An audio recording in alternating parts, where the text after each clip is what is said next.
8 noyabr Zəfər günü hərbi paradına hazırlıq davam edir. Qələbənin 5-ci il dönümünə həsr olunan paradla bağlı təlim məşqləri Bakı və Sumqayıt səmasında müşahidə edilir. Şahinlərimiz möhtəşəm təlim uçuşları həyata keçirirlər. Ekspertlər bildirirlər ki, bu ilki paradın əvvəlkilərdən fərqi var.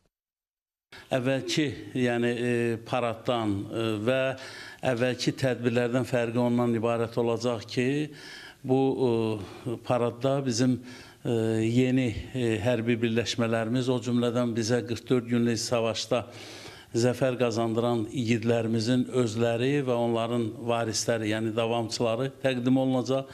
Eyni zamanda da Azərbaycanın son, bu 5 ildə əldə etdiyi silah-sursatın bir qismi nümayiş etdiriləcək.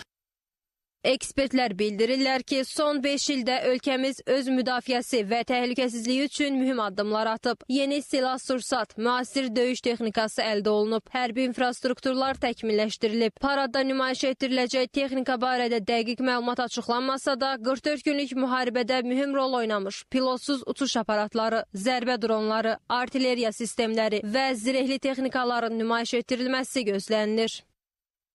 Bütün qoşun növləri bu təlimin təbii ki, yüksək səviyyədə reallaşmasında öz töhfələrini verəcək, həyata keçirməsində. Əlbəttə ki, Azərbaycan ordusu bu günləri dünyanın ən inkişaf etmiş ordularından biridir və Azərbaycan ordusu təbii ki, həm peşə hazırlığı baxımından, həm belə deyək ki, ordunun maddi-texniki bazasının yüksək səviyyədə təminatı ilə bağlı dünyanın ən aparıcı ordular sırasında yer almaqdadır. Ekspertlərin fikrincə, paradın həm siyasi, həm də hərbi mahiyyəti olduqca böyükdür. Siyasi mahiyyəti ondan ibarətdir ki, Azərbaycanın həqiqətən də 5 il ərzində hansı gücə malik olduğunu həm də beynəlxalq ictimaiyyət şahid oldu. Hərbi anlamı isə bölgədə sülhün və sabitliyin olmasında maraqlı olmayan qüvvələrə bir mesaj olaraq qiymətləndirilir.